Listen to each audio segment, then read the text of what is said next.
Daryl Clifford, and this is my castle. All started off with just the tower, and then I expanded the landscape from there. And the biggest part of this build was definitely the water.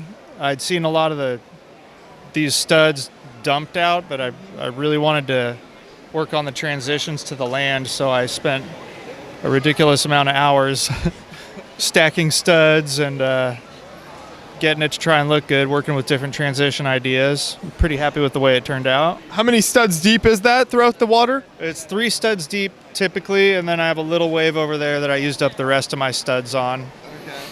Okay. I had a small bin of dots, but I know I ordered 25,000 more, so there's at least 25,000 in here.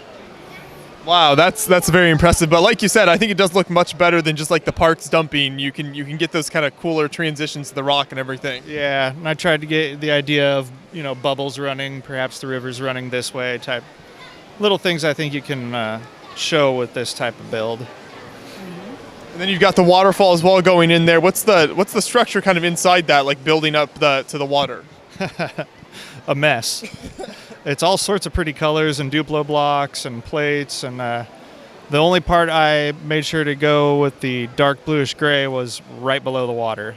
Okay. So there are dark blay plates right below the water, but besides that, it's just a disaster under there.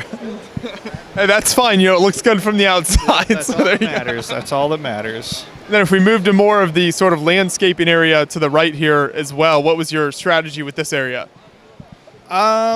I'd been to a couple of these shows, and I noticed there appears to be a fine line between not enough going on, and it looks great, but it's so busy that I don't want to deal with that. So I tried to keep a kind of busy but still clean-looking balance.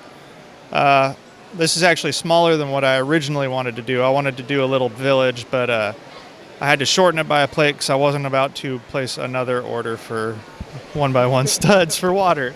So I just stuck with a little vegetable patch and some, farm animals and a little village action going on. I like that. And the motorized windmill as well, is that all kind of contained within the structure there? Yeah, I can split it between the blue and the gray and get to the battery pack. What I wasn't anticipating is yesterday the actual props fell off. So I need to make the roof more removable just to keep that secure.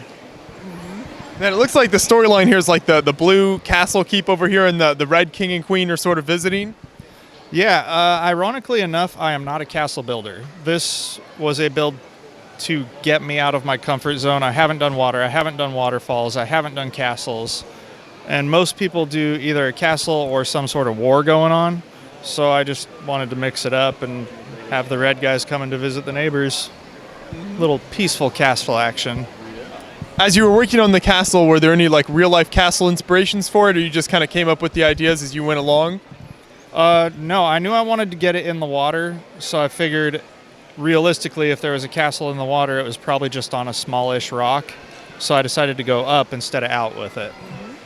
Yeah, there you go. Well, I think the whole layout turned out really nice, and I appreciate you talking with me about it. Thank you. Right on. Thank you.